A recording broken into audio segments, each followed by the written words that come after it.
विरिञ्चिः पञ्चत्वं व्रजति हरिराप्नोति विरतिं विनाशङ्कीनाशो भजति धनदो याति निधनं वितन्त्री माहेन्द्री विततिरपि सम्मीलितदृशा महासंहारेऽस्मिन् विहरति सति त्वत्त्वतिरसौ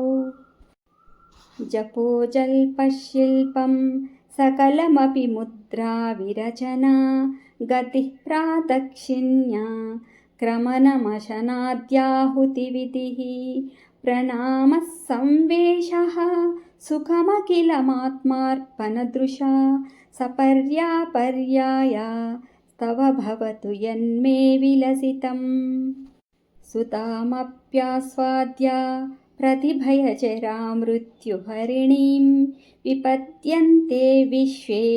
विदिशतमकाद्यादिविशतः करालं यत्क्षेलं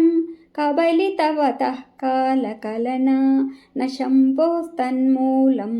तव जननि ताटङ्कमहिमा किरीटं वैरिञ्चं परिहर पुरः कैटभविदः कठोरे कोटीरे स्खलसि जहि जम्भारिमकुटं प्रणाम्रे श्वेतेषु प्रसभमुपयातस्य भवनं भवस्याभ्युत्थाने तव परिजनोक्तिर्विजयते